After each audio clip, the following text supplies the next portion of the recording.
David Honore covers the tears streaming down his face, thinking about his brother Albin Francis, who was hospitalized after an encounter with police. I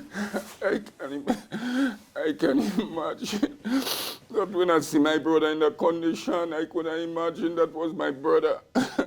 At around 7:30 on the morning of December 28th, Toronto police responded to this Woolner Avenue apartment building after a man was attacked with a staple gun. Francis's neighbor and friend was the victim. He called 911. The family says Francis had previous mental health episodes that police were involved in and that his condition was known to them. Francis is diagnosed with schizophrenia. My brother was very sick. He don't harmful to nobody, nice to everybody. You understand what I'm saying?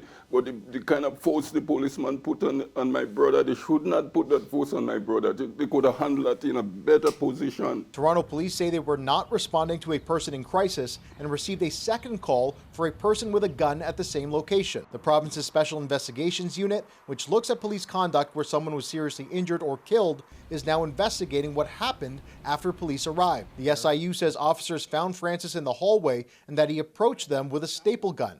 One officer fired a sock round and struck Francis, and several others tried to taser him. That's when Francis barricaded himself in his apartment. Another officer fired their gun but missed. The emergency task force was deployed and tried to negotiate before breaching the unit, where more tasers were fired as well as a less lethal firearm.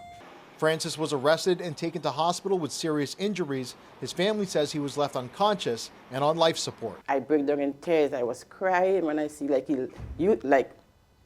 lifeless on the bed, lying with a tube in his mouth. He may lose the right eye because his face, the right side of his face, is totally damaged.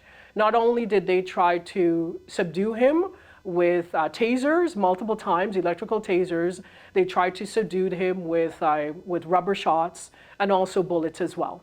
And there's evidence that bullet did make contact to his face because according to the medical records, there is bullet fragments in his face. Francis's niece says he's been upgraded to stable condition. His family doesn't know if he's on Toronto Police's vulnerable persons registry, a list that indicates to first responders that someone might require certain care when interacting with. We do know that no crisis intervention team was deployed to the scene. And while the SIU completes its investigation of police conduct, Francis has been charged with multiple counts of assault. His family hopes that no one with mental illness has an experience like the one that happened here.